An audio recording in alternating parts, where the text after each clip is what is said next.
समाज में बढ़ते असंवेदनशीलता की एक कहानी।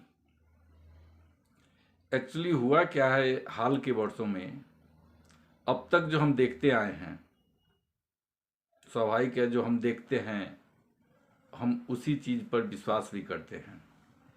हमने देखा है लालू प्रसाद यादव को, जो खुद क्लेम करते हैं कि उनकी माँ घर घर में जाकर के दूध और दही बेचती थी, और उनके जो बड़े भाई थे वो पटना के वेटनरी कॉलेज में एक प्यून का काम करते थे। उन्हीं का छोटा भाई राजनीति में आता है और वो राजनीति में पता नहीं कौन सा व्यवसाय करता है कि हजारों करोड़ का मालिक बन जाता है। तो स्वाभाविक है, जो लोग लालू प्रसाद यादव को देखे हैं, उनके नज़र में तो राजनीति सेवा नहीं, भ्रष्टाचार करने का ही एक पेशा का नाम है। जिन्होंने मुलायम सिंह यादव को देखा है, जो खुद एक सरकारी स्कूल में टीचर थे और राजनीति करते करते बिना किसी व्यवसाय के, बिना किसी उद्योग के वो हजारों करोड़ के मालिक हो जाते हैं। तो लोग क्या उसमें लोगों की भी गलती नहीं है। लोगों को जो सामने दिखाई देता है, ये लालू प्रसाद यादव, ये मुलायम सिंह यादव, ये मायावती, या ऐसे बहुत सारे नेता, एक दो नहीं हजारों की लिस्ट है। तो जो राजनीति करने आए और रातों रात, कल तक जिन्हें पैर में लगाने के लिए जूते नहीं होते थे, वो हवाई जहाज पर चलने लगे, हजारों करोड़ के मालिक बन गए। तो लोगों को तो लगेगा कि राजनीति जो है वो पैसा कमाने का एक जरिया है।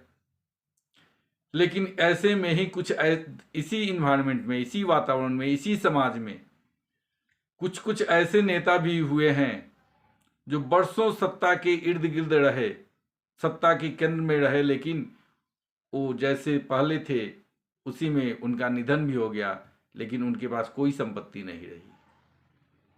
सबसे बेस्ट एग्जाम्पल इसका तो स्वर्गीय अटल बिहारी वाजपेयी हैं। क्या कोई आदमी उन पर भ्रष्टाचार का आरोप लगा सकता है? क्या उन्होंने कोई भ्रष्टाचार किया या कोई पैसा कमाया?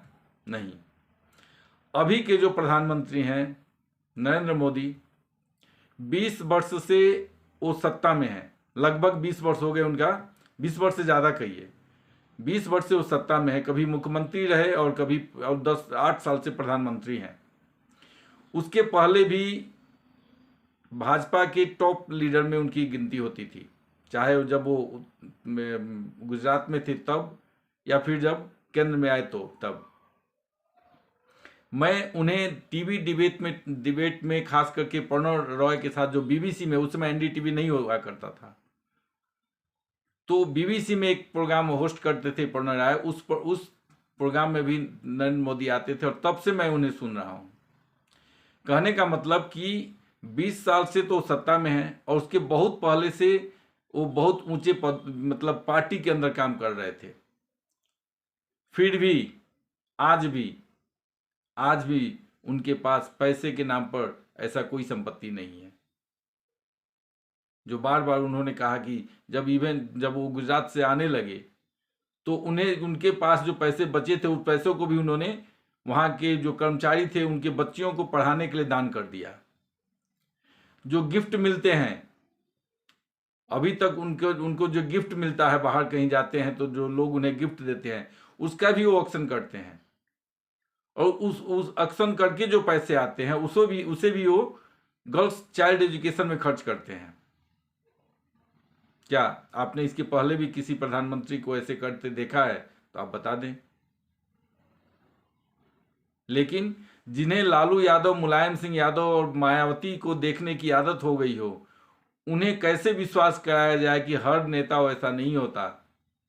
इसी दौर में, इसी समाज में नरेंद्र मोदी और योगी आदित्यनाथ जैसे लोग भी होते हैं, जिनकी माँ 8x8 के कमरे में रहती है, तो जिनकी बहन अभी भी वो दुकान चला के बैठी हुई है उत्तराखंड में, योगी आदित्यनाथ की बहन।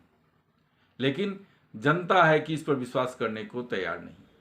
उन्हें लगता है कि जो भी राजनीति में आया वो कमाने के लिए आया, पैसा कमाने के लिए आता है। आया है। इसका एक एग्जाम्पल अभी इसी हफ्ते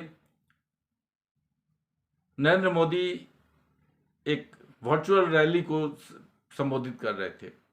एक्चुअली क्या था, गुजरात का एक जिला है भरूच, तो भरूच में जो ये सरकारी स्कीम होते हैं, सरकारी सुविधाओं का जो लाभार्थी होते हैं, उनको संबोधित कर रहे थे। उसी लाभार्थियों में एक अयूब भाई थे, वो भी आए हुए थे। अयूब भाई की आंखों की रोशनी चली गई थी और उन्हें भी प्रधानमंत्री मोदी के साथ बात करने का मौका मिला। बातचीत के ही क्रम में पता चला कि उनकी आंखों की रोशनी चली गई है। उनके बगल में ही उनकी आलिया नाम की उनकी बेटी भी बैठी हुई थी। जैसे मोदी जी हमेशा करते हैं कि किसी से बात करते हैं तो उनके परिवार के बारे में भी पूछते हैं। जब मोदी जी ने पूछा कि उन्होंने कहा कि उसकी बेटी का ये है, तो बेटी कहाँ है, तो बेटी भी आई हुई है। फिर बेटी से बात किए और उन्होंने पूछा कि बेटी तुम करना क्या चाहती हो, जीवन में क्या बनना चाहती हो। आलिया ने कहा कि मैं डॉक्टर बनना चाहती हूँ। मोदी जी ने पूछा क्यों, डॉक्टर क्यों बनना चाहती हो। उसने पापा की तरफ देखा और कहा कि पापा की प्रॉब्लम को देख करके मैं डॉक्टर बनना चाहती हूँ। इतना कह करके आलिया अपने पापा यानी अयूब भाई के उनके कंधे पर सर रख करके रोने लगी। कुछ समय के लिए सन्नाटा छा गया। उसकी इस स्थिति को देख करके प्रधानमंत्री नरेंद्र मोदी की आंखों में भी आंसू आ गए और वहां पर जो लोग थे उनकी आंखें भी डबडबा गई। इस संवेदनशीलता को का भी बहुत सारे लोग ऐसे हैं निर्मम, जिसे सच पूछिए तो अगर मैं कहूं तो वो इंसान कहलाने के लायक नहीं है। इस संवेदनशील घड़ी को भी कितने ने मजाक मखौल का विषय बना दिया। एक संवेदनशील हृदय जो एक बच्चे के सुख दुख में शामिल होता है, उसके दुख को देख करके रोता है, उसको मजाक बना दिया गया। मोदी ने कहा कि कभी भी तुम्हें किसी चीज की दिक्कत हो और मेरी आवश्यकता महसूस हो तो तुम हमें संपर्क कर सकती हो। उन्होंने अयूब भाई को भी आश्वासन दिया कि बेटी की पढ़ाई के लिए कोई भी आवश्यकता हुई तो आप हमसे संपर्क कर सकते हैं। खैर, ये एक प्रधानमंत्री की उनकी संवेदनशीलता थी। जो हमें पूछिए तो मुझे नहीं लगता कि हाल के दिनों में कभी ऐसा देखने को मिला होगा कि प्रधानमंत्री डायरेक्ट किसी से बात करता हो और अपने को उनके साथ जोड़ता हो। उसी समय जब मोदी जी को भाषण देना था तो भाषण देते देते उन्होंने एक संदर्भ का उल्लेख किया कि एक बहुत बड़े विपक्ष के नेता हैं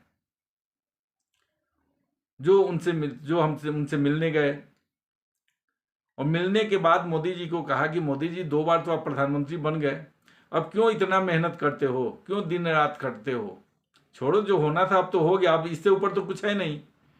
किसी भी राजनीतिज्ञ के लिए सबसे बड़ा पोस्ट प्रधानमंत्री है, तो प्रधानमंत्री अब तो 2 बार बन गए, अब क्या चाहिए, संसार में सब कुछ मिल गया, अब आप इतना मेहनत मत करो। इसी संदर्भ को मोदी जी ने कहा कि शायद उन्हें पता नहीं है कि मैं कोई राजनीति करने नहीं आया हूं, मैं देश बदलने आया हूं। और मुझे भी लगता है, मैं 100% उनकी बातों से सहमत हूं। मोदी जी ने देश को कैसे बदला है वो उन्हें दिखाई देगा जो देखना चाहेंगे। आंख बंद करके कोई देखना चाहे तो नहीं दिखाई देगा। कोई भी आंख बंद करके आप दिन को भी रात कह सकते हो कि हाँ अंधेरा है चारों तरफ, लेकिन जिसे देखना है और जिनकी आंखें खुली हैं उन्हें दिखाई देता है कि मोदी जी ने क्या किया है, क्या बदलाव आया है। आप महंगाई और बेरोजगारी करते रहो,